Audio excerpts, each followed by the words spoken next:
안녕하십니까. 반갑습니다. 이번 시간에는 2022년 제20회 사회복지사 1급 시험 기출문제 풀이를 같이 해보도록 하겠습니다. 그 중에서 사회복지조사론 과목을 이번 시간에 살펴볼 텐데요. 25문제를 한꺼번에 하려고 하니 시간이 많이 필요할 것 같아서 우선 26번에서부터 34번까지 앞부분을 먼저 풀이한 다음에 다음 강 영상에서 나머지 문제들을 모두 풀이하도록 하겠습니다. 여러분들 공부하시다가 많이 지치시거나 공부하다가 나 힘들어 이럴 때 기출문제 한번 봐주시면 좋을 것 같고요. 이런 분들도 필요합니다. 나 시간이 좀 얼마 안 남았는데 사회복지사 1급 시험 준비하고 싶어. 어떻게 공부해야 돼요? 라고 할 때 기출문제를 풀어보시면 시험이 이렇게 나오는구나. 이러한 부분들을 내가 좀 더 집중해서 공부하면 되겠구나. 이러한 부분들을 우리가 캐치할 수 있기 때문에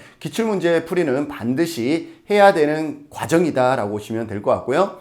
기출문제에서 유사한 유형과 유사한 지문들이 70% 이상 출제되어지고 또 반영되어지기 때문에 기출문제는 반드시 풀어봐야 합니다.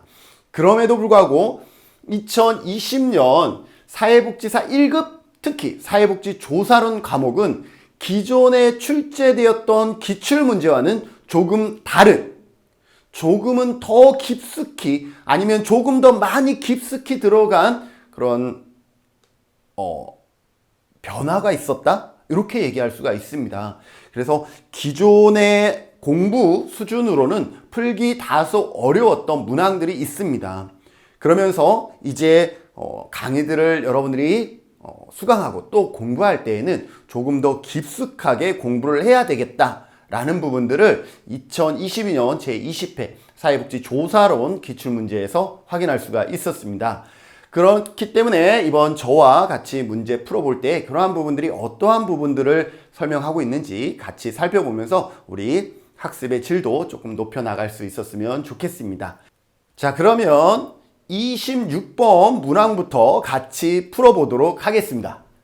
다음 중 질적 연구와 가장 거리가 먼 것은 그동안 사회복지사 1급 사회복지조사론에서는 양적 연구를 기반으로 한 시험 문제가 대부분 출제되어졌었습니다.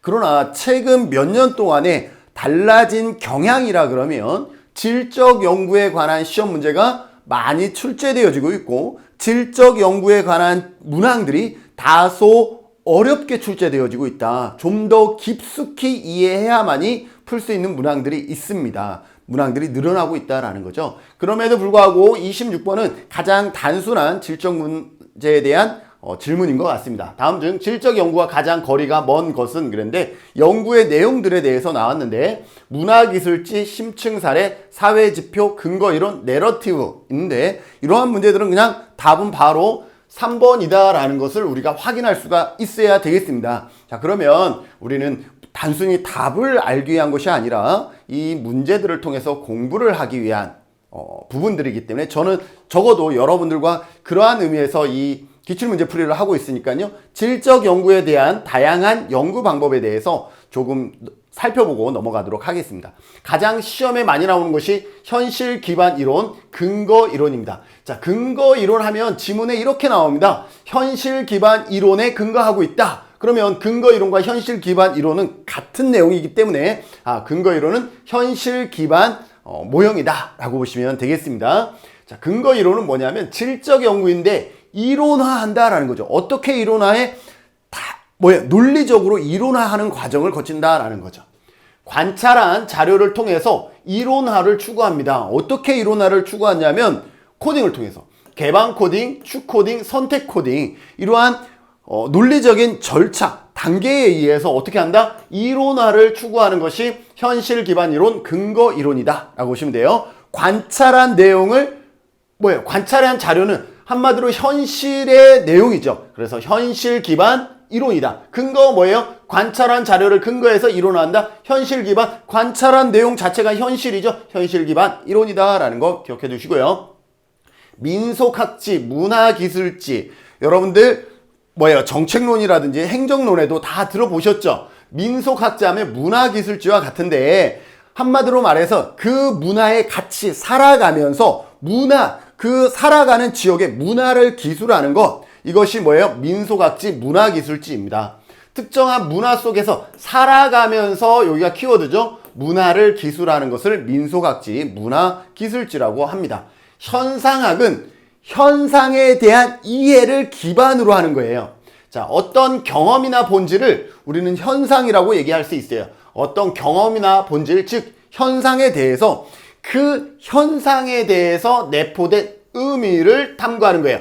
자, 어떠한 경험이나 본질에 내포된 의미를 탐구하는 것, 자, 그 현상에 내포된 의미를 탐구하는 것, 다른 말로 하면 뭐겠어요? 맥락을 중시한다라고 할 수가 있겠죠?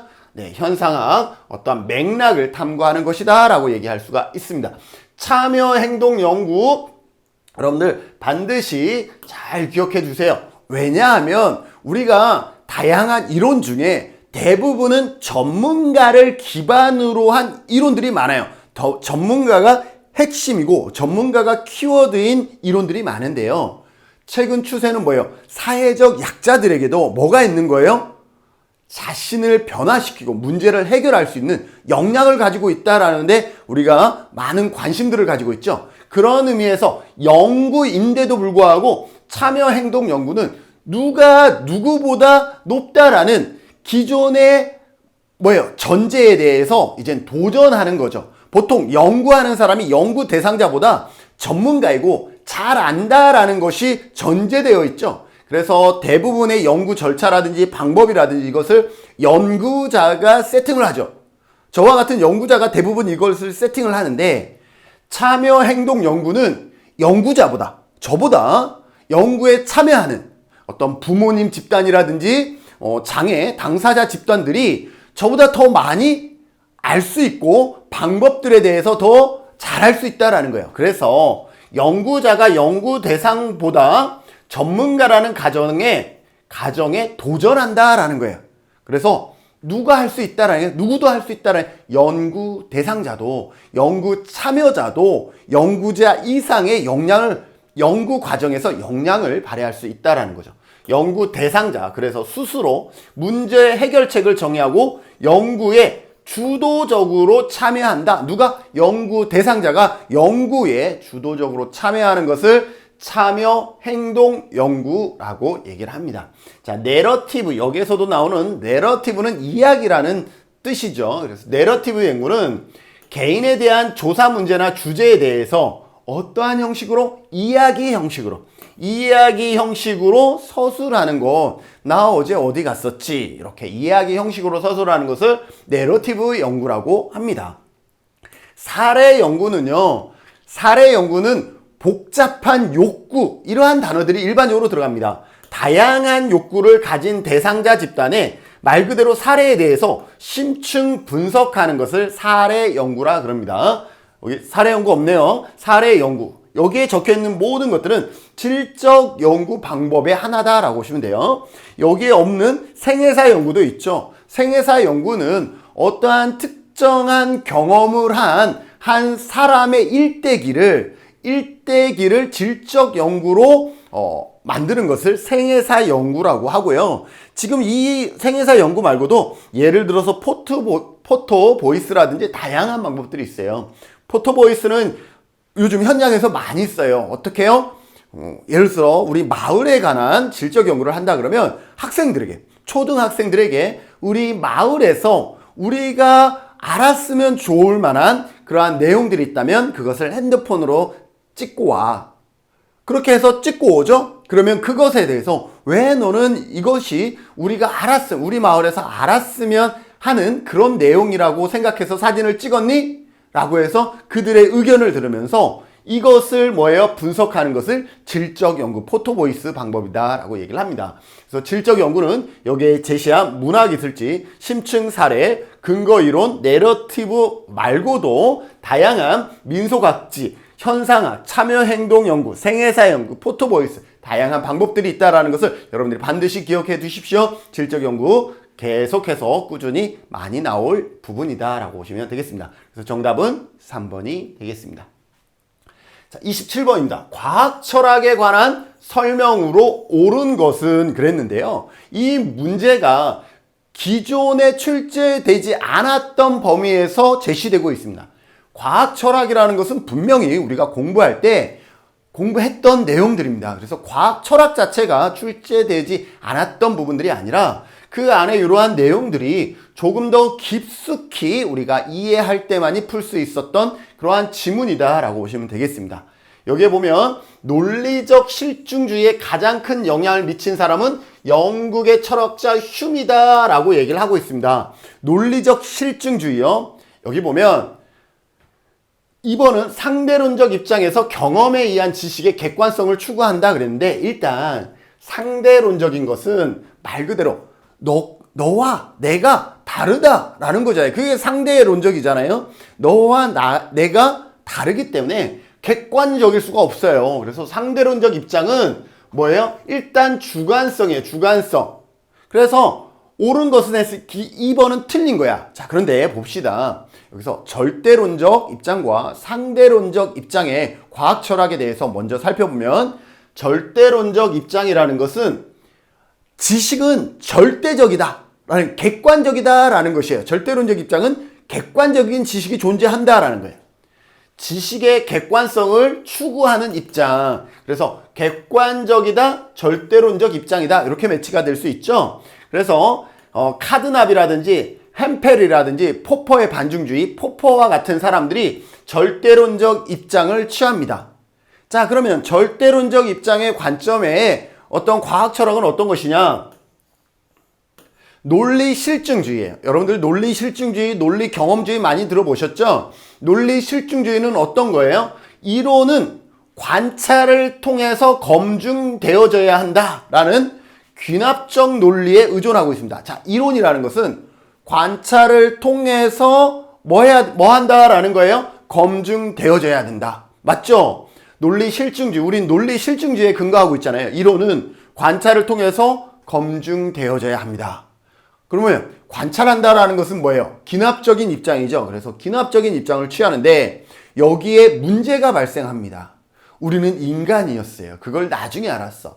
자, 우리는 인간인데 관찰을 통해서 검증되어져야 되는데, 우리가 관찰할 수 있는 영역은 모든 것을 관찰할 수 있을까요? 지구상의 모든 백조를 다 관찰할 수 있을까요? 그래서 어떤 사람은 모든 지구상에 존재하는 모든 백조를 다 관찰했기 때문에 백조는 하얀색이다 라고 정의할 수 있나요? 그렇지 않잖아요.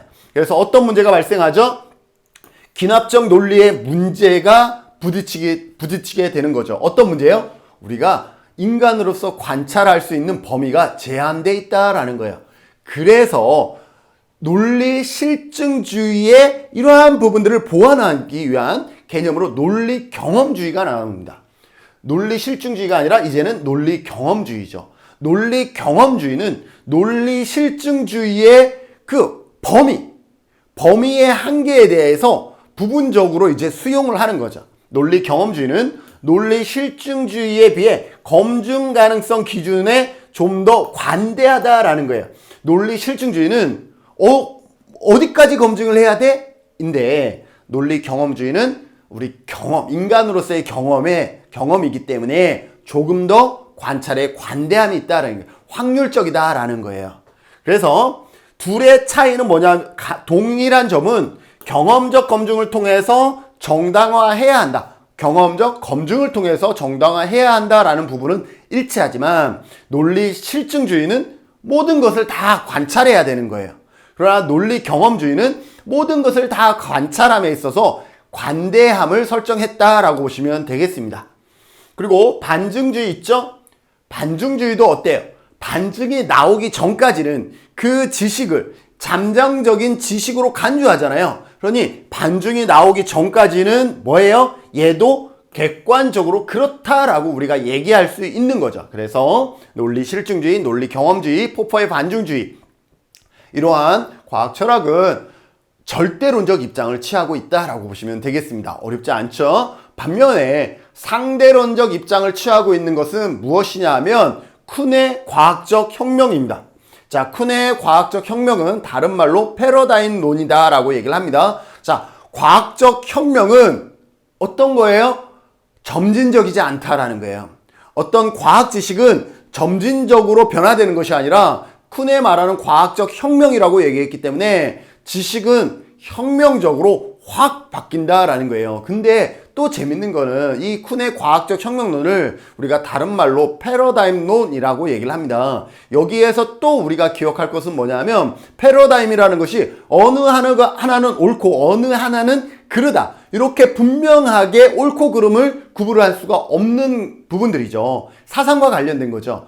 예를 들어서 우리가 패러다임 하면 인본주의, 상담이라고 그러면 인본주의적 관점이 맞느냐 아니면 프로이드의 정신분석학적 분석이 맞느냐 둘 중에 하나의 이론이 맞다 그러면 하나는 사라졌겠지만 어느 거 하나가 분명하게 옳다 어느 거 하나는 그르다 이렇게 얘기할 수 없이 나중에 생겼지만 공존하고 있잖아요. 그래서 쿤의 과학적 혁명론 패러다임은 공존한다라는 건 뭐예요?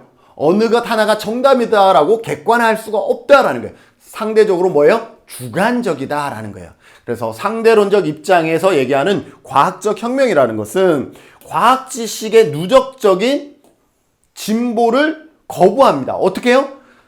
누적적, 점진적 이러한 단어가 나오면 이거는 과학적 혁명에 대한 설명이 아니다라는 거예요. 과학적 혁명은 누적적이거나 점진적이지 않아요. 그럼 어떻게 해요? 혁명을 통해서 이루어진다라는 거죠. 쿤이라든지 라카토스 등이 대표적인 주장하시는 분들이다라고 보시면 되겠습니다. 자, 그러면 과학 철학에 관한 논리 실증주의에 가장 큰 영향을 미친 사람은 영국의 철학자 흉이라 그랬는데 흉은 여기에선 제시 안 했지만 논리 실증주의가 아니라 논리 경험주의에 가장 큰 영향을 미친 사람이 흉입니다. 그래서 이제 여러분들 하나라도 암기하시면 더 좋잖아요. 경험주의죠. 흉은 경험주의의 대표적인 철학자라 그랬잖아요. 그러면 경험주의 이렇게 암기하시면 되겠죠. 경험주의는 흉이다. 경험주의 이렇게 암기해 주시고요. 상대론적 입장에서는 경험에 의한 지식이 상대론적 입장은 뭐예요? 주관적이다라는 거죠. 주관적. 쿤의 과학적 혁명은 봅시다. 쿤에 의하면 과학은 기존의 이론과 상충되는 현상을 관찰하는 데서 출발하는 기존의 이론의 엄격한 검증을 행한다 그랬는데 기존의 이론과 상충되는 현상 이거를 뭐라 그래요? 반증이라 그러죠. 반대되는 사례이고 이것을 증명하는 것을 반증이라 그러잖아요. 자, 반증은 누구에 의한 거예요? 여기 포퍼의 반증주의잖아요. 그죠? 그래서 쿤이 아니라 이거는 누구예요? 포퍼의 반증주의에 대한 설명이에요. 그래서 틀렸고요. 반증주의는 누적적 진보를 부정하면서 누적적 진보를 부정하는 사람은 누구였어요? 쿤의 과학적 혁명이죠. 과학 지식의 누적적 진보를 거부한다 그랬잖아요. 누적적 진보를 부정하는 사람은 포퍼의 반증주의가 아니라 쿤의 뭐예요? 과학적 혁명이다 라고 볼 수가 있죠. 그래서 틀렸습니다. 논리적 경험주의는 과학의 이론들이 확률적으로 검증되는 자, 아까 뭐예요? 논리적 경험주의는 논리 실증주의가 관찰의 대상에 한계가 있다라는 거. 어디까지 관찰해야 돼? 이런 한계가 있다라고 얘기를 했죠. 그것을 보완하기 위해서 논리 경험주의는 어떻게 해요? 경험의 범주를 확률적으로 제한했다 그랬잖아요. 그래서 과학의 이론들을 확률적으로 검증되는 관찰에 의해서만 정당화될 수 있다. 완벽한 논리 실증주의는 모든 것을 관찰해야 된다 그러면 논리 경험주의는 확률적으로 검증되는 관찰. 그래서 조금 어떻게 했다라고 했어요? 기준을 좀 더 관대했다라고 얘기를 해서 맞습니다. 그래서 옳은 것은 몇 번이에요? 5번입니다. 여러분들 27번 과학 철학 관련 문제를 통해서 우리가 좀 더 깊숙이 좀 더 자세히 이해하는 시간이 되었으면 좋을 것 같고요. 그래서 정답은 5번이 되겠습니다. 자, 28번 실증주의의 특징과 가장 거리가 먼 것 그랬는데 실증주의가 나오면 해석주의가 나옵니다. 실증주의 바로 앞에서도 얘기했죠. 논리 실증주의 하면 객관적이에요, 주관적이에요. 논리 실증주의는 상당히 객관화를 추구한다라고 했죠. 그래서 실증주의 먼저 볼까요? 실증주의와 경험주의는 같아요. 그죠? 논리 실증주의는 그 관찰의 범위가 모호하기 때문에 경험주의는 확률적으로 조금 더 관대함을 보여준 것에 차이가 있을 뿐 둘 다 경험적으로 어떻게 해야 돼요? 우리가 관찰 가능해야 되고 검증 가능해야 된다라고 얘기를 했죠. 그래서 경험과 실증적 검증이 된 것만 확실한 지식이라고 보는 관점에서 실증주의와 경험주의는 같다라고 볼 수 있고, 둘은 뭐예요? 절대론적 입장을 취하면서 객관성을 중시하죠. 객관성을 강조합니다. 자, 객관성을 강조하면서 예측 가능한 확률적 법칙을 강조하죠. 왜? 실증주의에서 모든 것을 관찰할 수 없으니 경험주의 같은 성격으로서 이제는 뭐예요? 적어도 우리는 뭐니까? 사회과학이니까 완벽하지 못하더라도 확률적 법칙을 강조한다라는 거죠. 그래서 양적 연구를 선호합니다. 확률이라는 것은 뭐예요? 일단 퍼센트, 비율이잖아요. 그렇기 때문에 양적, 수치화해서 비율을 구할 수 있어 양적 연구를 선호하네. 일반화 가능성을 강조하죠. 우리가 검증 가능하다라는 것은 경험 가능한데 우리가 일반화 안 된다라는 것은 뭐예요? 하나의 반증만 나와도 이 실증주의는 이 지식은 달라지는 거예요. 그렇기 때문에 일반화의 가능성을 강조합니다.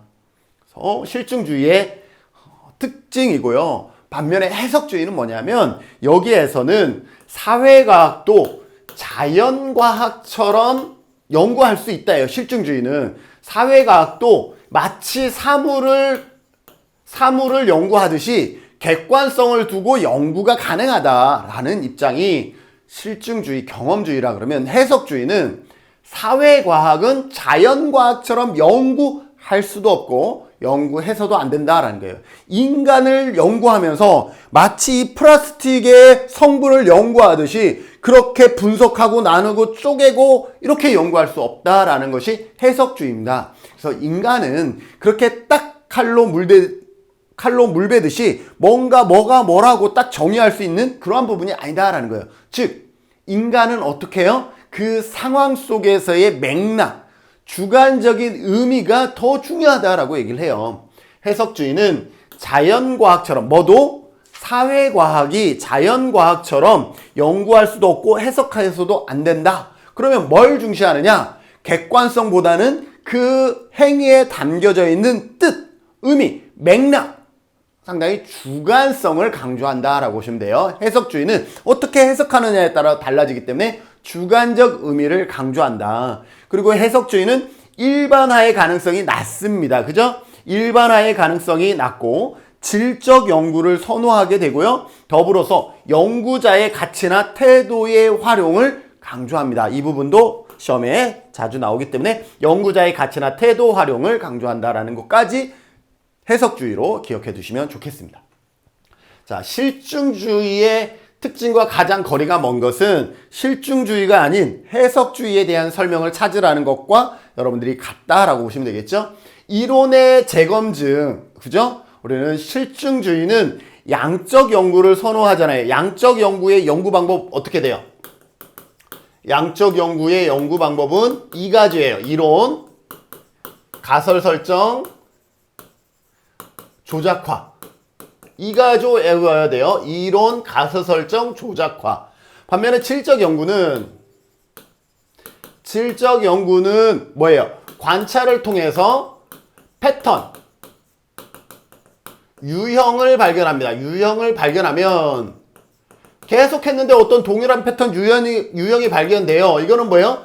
잠정적 결론을 내릴 수가 있는 것이죠. 자, 이론의 재검증, 양적 연구는 이론의 재검증 맞습니다. 객관적인 조사 맞죠? 객관성을 강조한다? 오케이.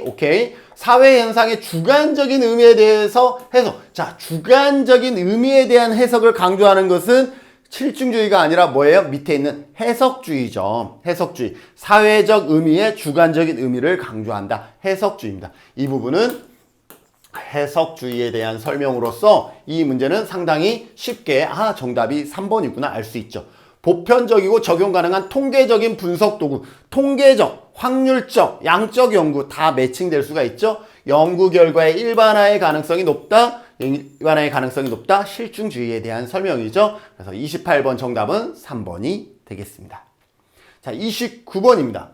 평가 연구에 관한 설명으로 옳지 않은 것은, 자, 우리가 어떤 것을 평가함에 있어서 있는 평가에 대한 설명인데 옳지 않은 것을 찾아보도록 하겠습니다. 보고서의 형식은 의뢰기관의 요청에 따라 다를 수 있다. 요청에 따를 수 있다. 여러분들 저도 1년에 한 5개 정도의 외부 연구를 의뢰를 받습니다. 자, 그러면 내가 잘하는 스타일이 분명히 있어요. 그죠? 내가 서술하는 스타일들이 분명히 있어요. 그런데 내가 원하는 스타일대로 항상 보고서를 제출하는 것이 아니라 나에게 연구를 의뢰한 의뢰자의 요청에 따라서 내 보고서 형식은 달라질 수가 있습니다. 예를 들어서 이런 거죠. 이론적 배경은 좀 제거해 주시고 결과 위주로 해주세요. 아니, 저희 연구는요, 이론적 배경도 탄탄해야 되기 때문에 이론적 배경을 좀 해주세요. 이러한 다양한 요구들이 엄청 많거든요. 예. 보고서의 형식은 의뢰기관의 요청에 따를 수 있다. 맞습니다. 목표 달성에 대한 해석이 다양한 이해관계에 영향을 받을 수가 있다. 목표 달성에 대한 해석. 맞죠? 우리 사람은 가치를 가지고 있다 보니까 다양한 이해관계에서 영향을 받을 수가 있습니다. 이것도 당연한 얘기이고요. 질적 연구 방법을 적용할 수 있다. 자, 평가 연구에서 어떤 양적 연구를 진행해야 된다. 질적 연구를 진행해야 된다. 답이 없습니다. 즉, 양적 연구도 진행할 수가 있는 것이고 질적 연구도 진행할 수가 있습니다. 그래서 적용할 수 있다. 맞습니다. 프로그램의 실행 과정도 평가할 수가 있다. 우리가 평가 방법에는요, 형성평가가 있고 그 다음에 총괄평가가 있습니다. 즉, 형성평가는 과정을 평가하는 것이라면 총괄평가는 말 그대로 전체를 평가하는 거죠. 종결 후에. 그래서 실행 과정도 평가할 수 있다 그랬는데 형성평가, 과정평가가 바로 여기에 대한 설명이죠. 그래서 평가는 언제 이루어지느냐? 프로그램이 다 끝난 후에 이루어지는 것이 아니라 프로그램 과정에서도 평가가 이루어지고 그걸 형성평가라 그러고요. 프로그램이 다 끝났지만 과정이 잘 됐는지를 평가하는 것, 과정평가를 할 수가 있습니다. 그리고 과정이 아니라 프로그램의 원래 우리가 설정했던 목표를 잘 달성했느냐, 이것들을 평가한다. 총괄평가. 이처럼 평가의 방법은 시기는 다양하게 이루어질 수 있다. 기억해 두시고요. 과학적 객관성을 저해하더라도 의뢰기관의 요구를 수용하여 평가 결과를 조정할 수 있다. 아니죠. 우리 과학적 지식, 과학의 특성에는 뭐예요? 특성에는 뭐가 있죠? 객관성이 있죠. 객관성. 그런데 객관성을 저해버리면 과학적 지식의 특성이 돼요, 안 돼요? 안 되잖아요. 그래서 우리가 너무 침범하지 말아야 될 영역들이 분명히 있는 거예요. 그래서 과학적 객관성을 저해하더라도 의뢰기관의 요구를 수용하여 평가 결과를 조정한다. 평가 결과를 조정하는 것 자체가 이게 뭐에 해당되겠어요? 이거는 연구자의 연구의 윤리 문제가 되겠죠. 윤리적 문제가 되겠죠. 그래서 우리는 있는 그대로, 결과 그대로를 평가에서 우리가 반영해 줘야 된다라는 거죠. 이러한 어떤 의뢰기관의 요구에 따라서 결과를 임의적으로 우리가 이렇게 목표 달성에 대한 해석, 이건 목표 달성에 대한 해석이에요. 어느 정도가 목표 달성이냐. 그죠? 참여자가 많은 것을 우리가 목표 달성으로 할 것이냐, 아니면 어떤 실질적인 변화가 있는 것을 목표 달성으로 볼 것이냐, 이런 해석은 달라질 수 있지만 결과 자체를 객관성을 저해하더라도 의뢰기관의 요구를 수용하여 평가 결과 자체를 조장해서는 안 된다. 평가가 A라고 나왔는데 이거를 D라고 얘기해서는 안 된다라는 거죠. 그래서 옳지 않은 것은 5번이죠. 이러한 문제들은 어렵지 않은 문제다라고 보시면 되겠습니다. 자, 30번입니다. 사회복지조사에 관한 설명으로 옳은 것을 모두 고른 것은 사회복지조사입니다. 사회복지조사에 관한 설명으로 옳은 것. 사회복지 관련 이론 개발에 사용한다. 우리가 사회복지조사를 잘하면 사회복지 관련 이론 개발에 사용되어집니다. 예를 들어서 다양한 어떤 프로그램을 했어요. A 프로그램을 했더니 어떤 우울증이 감소가 됐어. 그러면 어떻게 되겠어요? 이러한 심리 정서적 프로그램은 어떠한 케이스의 우울증을 감소하는 요인이 된다. 이렇게 줄일 수 있다. 뭐 할 수 있어요? 이론 개발에 사용할 수 있다라는 거죠. 맞습니다. 그래서 이 부분은 사회복지조사가 이론 개발에 사용된다라는 지문은 시험에 자주 언급되어지는 지문 중에 하나입니다. 여론조사나 인구 센서스 조사, 여론조사나 인구 센서스 조사는 전형적인 탐색 목적의 조사 연구이다. 그런데 탐색 목적, 우리가 연구 방법을 유형할 때 연구를 유형화하는 방법에는 목적에 따른 유형에는 탐색적 조사와 기술적 조사, 설명적 조사 이렇게 세 가지로 나눕니다. 탐색적 조사는 예비 조사의 성격이 있고 사전 지식이 부족할 때 이루어집니다. 반면 기술적 조사는 빈도나 단순한 빈도나 백분율 등을 우리가 파악할 때, 그래서 상관 분석을 일반적으로 실시하게 되죠. 반면 설명적 조사는 인과관계를 우리가 알고 싶을 때, 인과관계를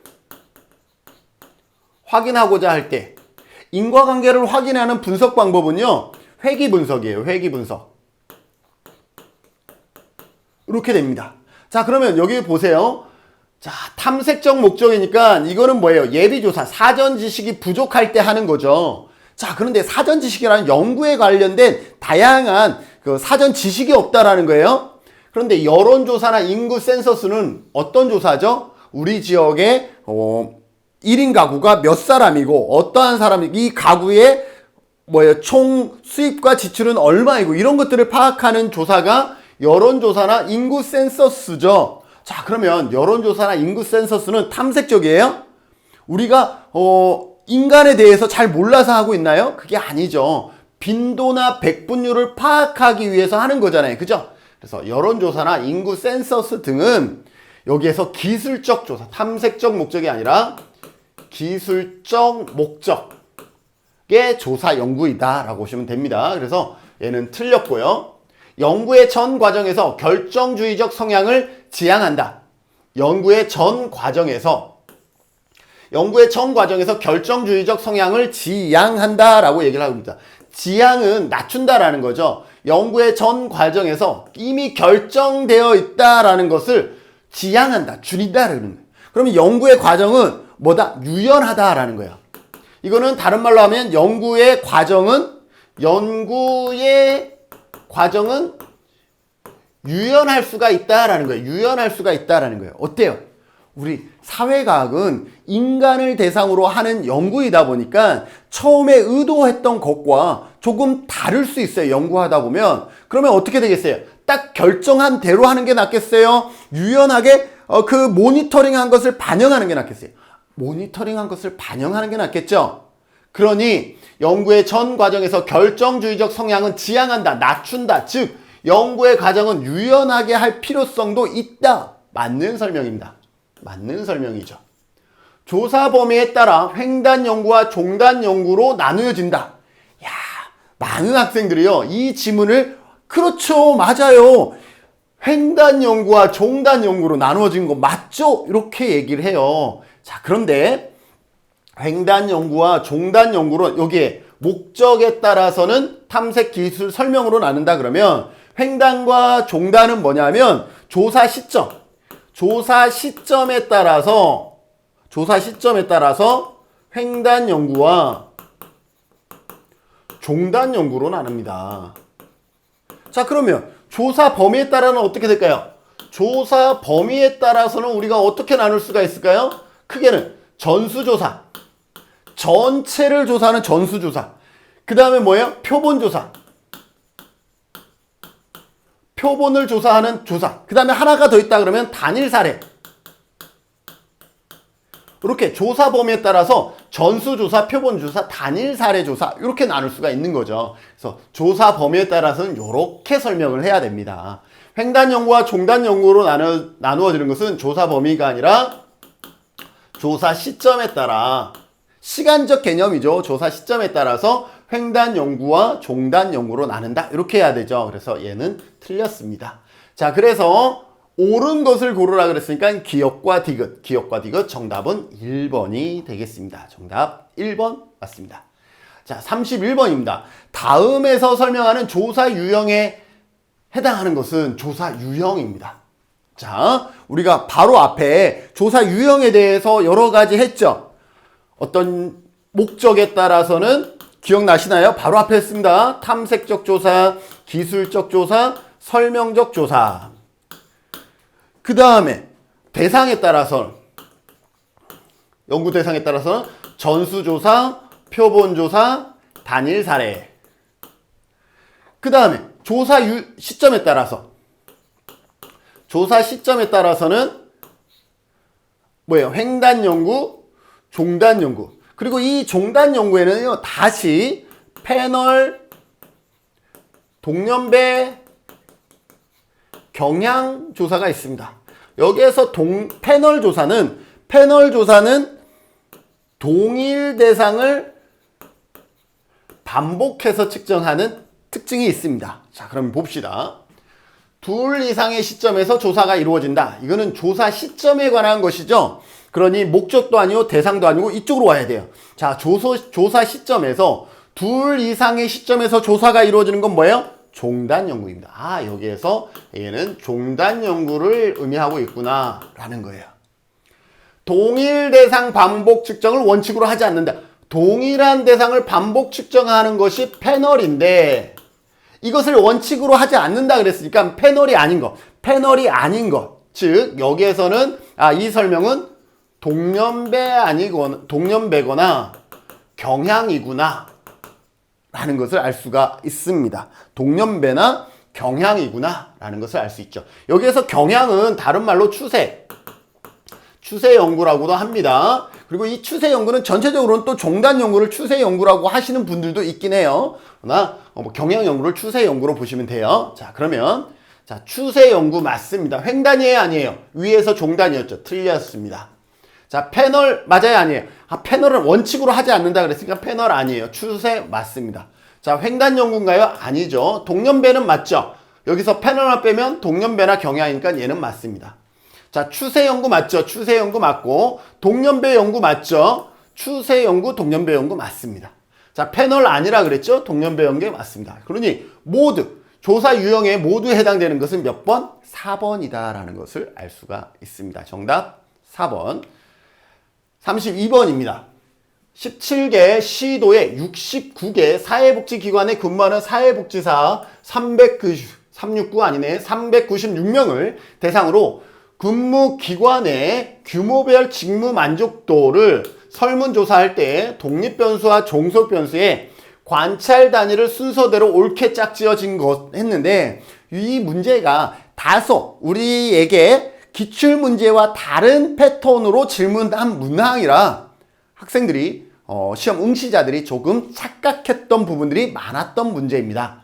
우리가 공부할 때 대부분의 지금까지 기출문제에서는 관찰 단위를 묻는 게 아니라 뭐예요? 분석 단위를 많이 물었어요. 분석 단위. 그런데 본 문제에서는 분석 단위가 아니라 관찰 단위가 무엇이냐 이렇게 물어보고 있다라는 거죠. 자, 그러면 독립변수와 종속변수의 관찰 단위입니다. 분석 단위는 어떤 것이냐면 말 그대로 조사의 실제 분석의 대상이 되는 거예요. 조사에서 실제 분석의 대상이 되는 거죠. 그러나 관찰 단위는 그 자료를 누구로부터 자료를 얻었느냐예요. 누구로부터 자료를 수집했느냐예요. 자, 그러면 봅시다.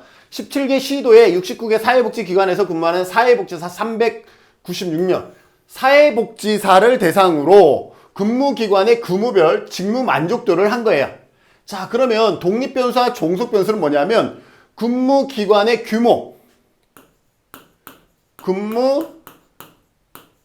기관의 규모에 따라서 뭐는 달라진다? 직무 만족도는 달라진다라는 거예요. 직무 만족도는 달라진다.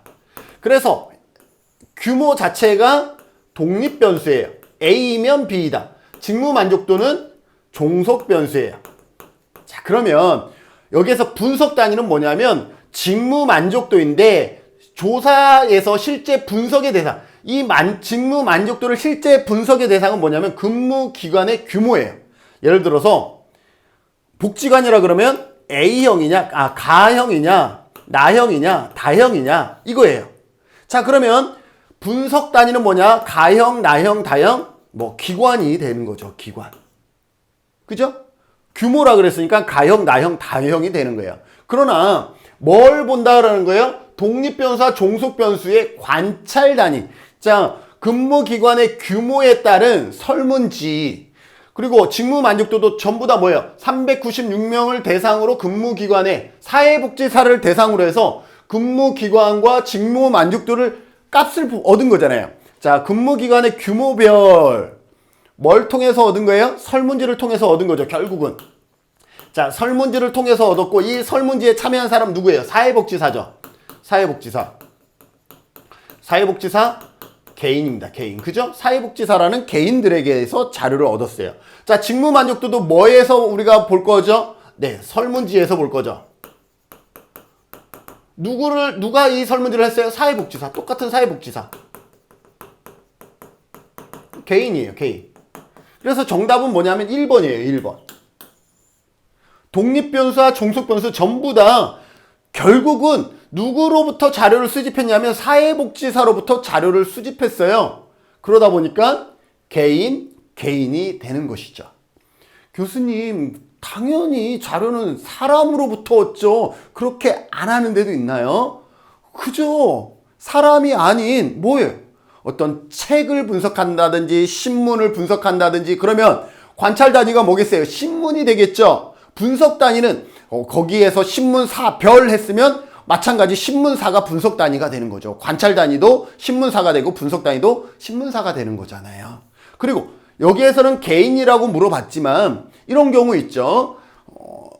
발달장애인의 어떤 삶의 만족도에 관한 연구를 할 거예요. 그런데 본 연구는 발달장애의 정도가 아주 증증인 장애인을 대상으로 연구를 하다 보니까 그 설문지를 당사자에게 수집하지 않고 누구에게? 부모님에게 자료를 수집한 거예요. 자, 그러면 관찰 단위는 누구예요? 발달장애 당사자가 아니라 부모님이 관찰 단위가 된다라는 거죠. 분석 단위는 뭐가 되는 거예요? 발달장애인 당사자가 되는 것이죠. 이처럼 관찰 단위와 분석 단위는 우리가 어떻게 연구하느냐에 따라서 달라질 수 있다는 거 기억하시면서 본 연구에서 관찰 단위는 전부 다 사회복지사 396명을 대상으로 설문지를 해서 그 설문을 통해서 기관의 규모를 파악했고 그 설문을 통해서 직무 만족도를 파악했기 때문에 개인과 개인이다라는 것. 그래서 정답은 1번입니다. 다소 어렵게 느껴질 수 있는데 관찰 단위는 누구로부터 자료를 수집했느냐 이걸 보시고 분석 단위는 무엇을 분석할 거냐. 여기에서 만족도인데 기관의 규모별이니까 규모를 쪼갤 것이다 라고 보시면 되겠죠. 33번입니다. 다음 사례에서 부모의 재산은 어떤 변수인가? 네, 변수의 종류에는 독립변수, 종속변수, 매개변수, 조절변수, 억압변수, 외생변수, 내생변수, 통제변수 이렇게 다양한 변수의 종류들이 있습니다. 여러분들 관련해서 하나하나 기억해 두셔야 될 필요가 있고요.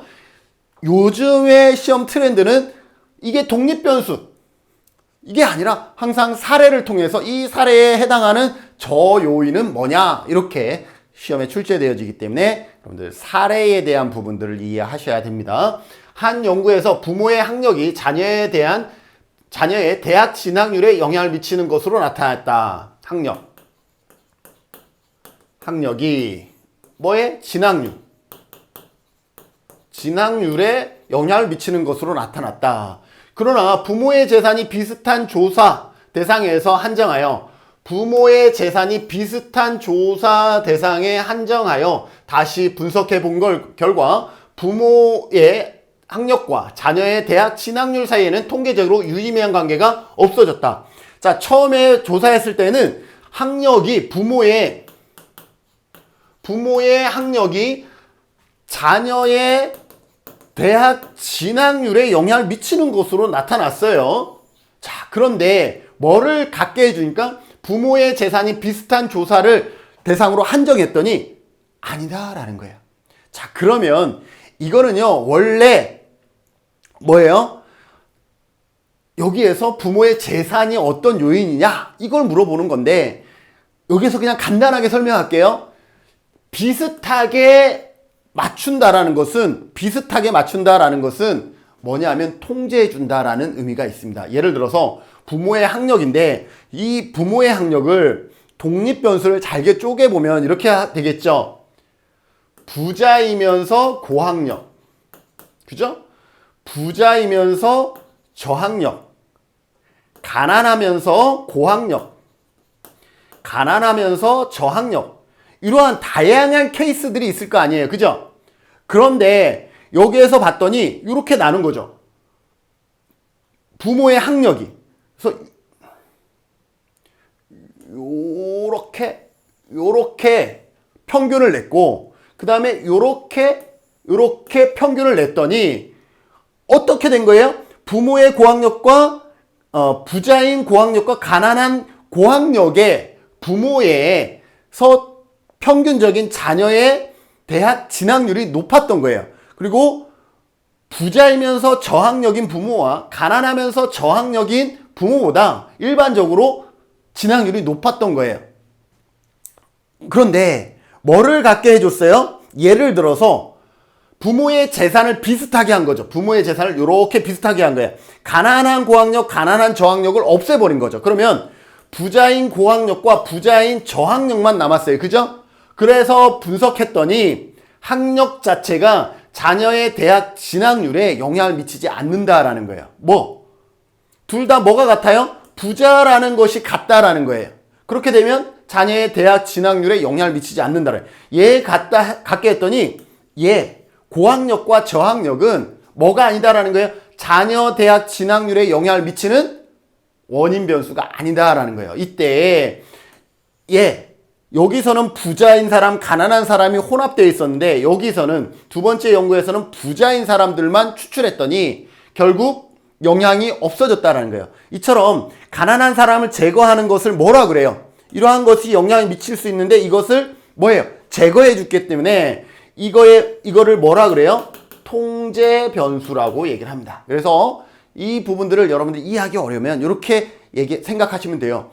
조건을 같이 했다. 값을 같이 했다. 어떤 요인의 값을 같이 했다라는 것은 이처럼 부자와 가난함인데, 가난한 사람을 없애줬다라는 것은 가난한 사람을 통제해줬다라는 거랑 같은 말이에요. 그래서 값을 비슷하거나 같게 만들어줬다라는 것은 우리가 연구에서 통제했다라는, 그 변수를 통제해줬다라는 의미로 쓰일 수 있구나 라고 보시면 돼요. 그래서 지금 이러한 지문이 한두 차례 더 나왔었어요, 사례로. 그래서 재산이든 뭐든 비슷하게 조건을 해줬다라는 것, 동일하게 조건을 해줬다라는 것은 통제해줬다라는 의미입니다. 그래서 정답은 5번이 되겠습니다. 기억해 두시고요. 34번, 양적 조사 방법에 관한 설명으로 옳은 것은, 그랬습니다. 양적 조사 방법. 자, 조사 방법에는 양적 연구와 질적 연구가 있죠. 양적 연구는 어떤 거예요? 양적 연구는 수치화하는 것. 자, 이가죠. 아까 얘기했죠. 양적 연구는 이론, 가설, 조작화인데, 양적 연구는 뭐예요? 수치화하는 거예요. 수치화하기 때문에 이것을 다른 말로 하면 뭐라 그래요? 계량화라고 하죠. 양적 연구는 이론에서부터 시작을 합니다. 수치화, 계량화한다라는 것이고요. 그렇기 때문에 객관성이 높습니다. 객관성이 높고요. 그리고 연역적인 방법을 주로 사용합니다. 연역적 방법을 주로 사용하고 일반화의 가능성이 높습니다. 반면에 질적 연구는 얘랑 반대되는 성질을 가지고 있다라고 보시면 돼요. 질적 연구는 연구 방법이 뭐예요? 관찰, 유형, 패턴 발견, 잠정적인 결론이다 라고 얘기를 했죠. 이 과정 기억하시고, 질적 연구는 주관적 해석, 상황 속에서의 맥락, 이러한 상황 속에서의 맥락이라고 얘기하면 이건 주관적 의미구나 하시고, 과정에 대한 관심이고, 질적 연구는 관찰에서부터 시작하기 때문에 기납적 방법을 주로 따르고요. 이거는 주관적이라 그랬죠. 주관적이기 때문에 반대로 일반화의 가능성은 떨어진다라고 보시면 되겠습니다. 자, 이번 문제는 양적 조사 방법에 관한 설명입니다. 자료 수집을 완료한 후 가설을 설정해야 한다. 자, 이 가조죠. 자, 이론이 뭐예요? 자료 수집 아니죠. 이론은 뭐예요? 선행연구죠. 선행연구. 자, 이 부분 풀어볼 때 우리가 조사 연구 절차가 있어요. 그게 뭐냐면 주문이 선행되어야 가설을 설정하고 조사 설계가 이루어진다. 조사 설계가 되면 조사하겠죠. 그래서 여러분들 저와 같이 공부한다 그러면 이 부분 같이 암기해 주시면 좋습니다. 주문이 선행되어야 가설을 설정하고 조사 설계가 이루어진다 라고 했는데, 주는 주제예요. 문은 문제예요. 선행 연구는 이론과 같아요. 가설 설정, 조사 설계, 그 다음에 조사, 분석, 보고서 작성입니다. 자료 수집은 어디예요? 조사 설계한 다음에 여기에 자료 수집이 이루어지죠. 자료 수집. 조사를 하기 위해서 자료를 수집하는 거잖아요. 자, 봐요. 자료 수집을 완료한 후에 가설을 설정하나요? 가설을 설정한 후에 한참 후에 자료를 수집하죠. 그러니 얘는 틀린 거예요. 가설을 설정한 다음에 자료 수집을 하게 되는 거죠. 그래서 틀렸고요. 자료 수집 방법은 조사 설계에 포함할 수 없다. 자료 수집 방법. 요 뒤에 자료를 수집하는 방법은 조사 설계에 포함할 수 없다 그랬는데, 이 조사 설계에는 뭐가 들어가냐면 예를 들어서 표본의 크기, 표본의 표집 방법, 설문지, 그 다음에 자료 수집 방법, 이처럼 다양한 내용이 전부 다 조사 설계에 들어갑니다. 설계도 도면하면, 여러분들 도면하면 어떻게 돼요? 전기는 어떻게 할 것이며, 하수구는 어떻게 할 것이며, 기둥은 어떻게 할 것이며, 이게 다 들어가잖아요. 건설에 필요한. 마찬가지 조사 설계에는 조사에 필요한 모든 내용들을 다 담는다라고 보시면 돼요. 그래서 자료 수집 방법도 조사 설계에 포함되어집니다. 그래서 틀렸고요. 연구 가설은 독립 변수와 종속 변수의 관계가 없다라고. 자, 우리가 가설에는 연구 가설과 영가설과 대립가설이 있습니다. 연구 가설은 우리가 궁극적으로 우리가 알고자 하는 그런 가설이고, 영가설은 뭐예요? 영은 뭐예요? 제로다라는 의미잖아요. 그건 뭐예요?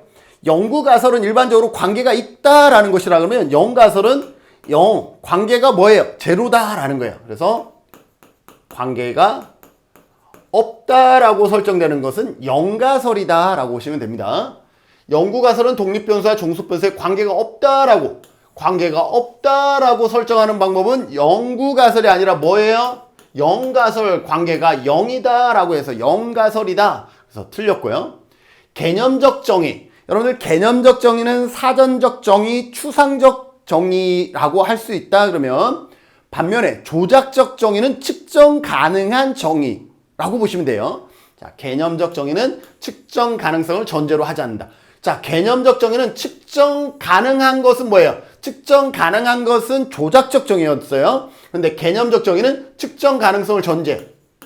이거는 조작적인데, 개념적 정의는 추상적이라 그랬죠. 그래서 개념적 정의는 조작적, 측정 가능한 것을 전제로 하지 않는다. 전제로 한다 그랬으면 조작적 정의인데, 전제로 하지 않는다. 즉 뭐예요? 추상적이라도 된다라는 거죠. 그렇기 때문에 개념적 정의는 아까 추상적이다라고 얘기를 했으니 추상적이다 같은 설명이죠. 그래서 4번은 맞는 설명이 됩니다. 5번. 사회과학에서의 이론은 직접 검증을 원칙으로 한다 그랬는데, 나중에 한번 이론 과목에서 설명을 해 드릴 텐데, 사회과학에서 이론은, 즉 가설은 이가죠. 이론을 통해서 가설을 설정하고 조작하는 거잖아요. 이론은 직접 검증을 원칙으로 한다 그랬는데, 이론은 가설을 설정해서 우리가 그것을 검증하는 방법인데, 연구 가설을 우리가 직접 검증할 수가 없어요. 그래서 포퍼의 반증주의에 의해서 영가설을 설정해서 관계가 없다가 뭐예요? 기각되게 하는 거예요. 관계가 없다라고 했는데 이게 기각이 되면 대립가설이 돼서 간접적으로 연구가설을 우리가 검증하게 됩니다. 그래서 사회과학에서 이론은 직접 검증을 원칙으로 하는 것이 아니라 연가설을 통해서 간접적으로 검증한다 라고 보시면 됩니다. 우리 사회과학은 이론을 직접 검증하는 것이 아니라 연가설을 통해서 간접적으로 검증한다. 즉 연가설을 설정한 다음에 이 연가설이 잘못됐다라는 것을 우리가 사례를 통해서 설명함으로 인해서 대립가설이 채택이 되고 대립가설을 통해서 연구가설을 우리가 증명하게 되는 간접 검증 방법이다 라고 보시면 되겠습니다. 그래서 정답은 4번이 되겠습니다. 자, 어떻습니까? 2022년 20회 사회복지 조사론 기출문제의 앞부분을 풀어봤는데 다소 어려운 부분들이 있었습니다. 그러나 충분히 설명을 통해서 여러분들이 이해하는 데 도움이 되셨으리라 생각이 되어지면서 우리가 공부할 때 이제는 조금 더 깊숙이 공부해야 될 필요성들이 있구나 라는 부분들을 앞부분에서 느꼈습니다. 우리 절대론적 입장이라든지 과학적 철학에서 상대론적 입장 이러한 부분들을 공부할 때 우리가 좀 더 깊숙이 이제는 공부할 필요가 있다라고 생각되었던 시험이고 사회복지 조사론 이제 후반부의 문제에서도 마찬가지예요. 이러한 고민들을 하게 되는 문제들이 중간중간에 섞여 있기 때문에 관련해서 여러분들이 꼼꼼하게 기억하시면서 이제 사회복지 조사론도 한 단계 더 깊숙이 공부하는 우리 시험 준비생들이 되시기를 바라면서 이번 영상 마치고 다음 뒷부분 기출 문제도 함께 해주시면 감사하겠습니다. 수고하셨습니다.